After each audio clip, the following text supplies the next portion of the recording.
नमस्कार, बिहार तक देख रहे हैं आप और आपके साथ मैं हूं आशीष अभिनव। एनडीए में जैसे ही चिराग पासवान के सुलह की खबर आई, वैसे ही सीट बंटवारे का फॉर्मूला करीब करीब तय हो गया है।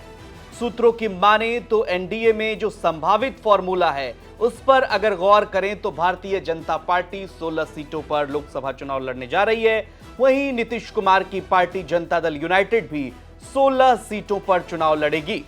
चिराग पासवान के खाते में 5 सीट, जिसका लगातार बिहार तक जिक्र कर रहा था और हमने दिखाया भी आपको।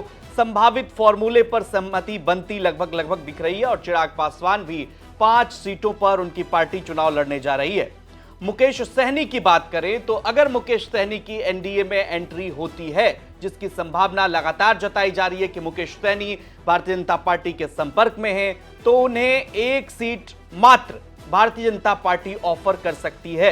वहीं उपेंद्र कुशवाहा के बारे में, जो कि राष्ट्रीय लोक मोर्चा के अध्यक्ष हैं, उनके बारे में भी कहा जा रहा है कि उनकी पार्टी 1 सीट पर चुनाव लड़ सकती है। भारतीय जनता पार्टी उनको 1 सीट ऑफर कर सकती है। पूर्व मुख्यमंत्री और हिंदुस्तानी अवाम मोर्चा सेकुलर के संरक्षक जीतन राम मांझी की पार्टी हमको भी 1 सीट मिलने की संभावना जताई जा रही है। तो 40 सीटों का जो फॉर्मूला है एनडीए में, ये सुलझ गया है और चिराग पासवान के इधर आते ही, मतलब इस खेमे में सहमति बनते ही, पशुपति पारस, चूंकि उनके बारे में कहा जा रहा था कि हाजीपुर सीट पर उनका दावा है, लेकिन ऐसी अब खबरें निकलकर सामने आ रही हैं कि पशुपति पारस एनडीए से करीब करीब आउट हो गए हैं।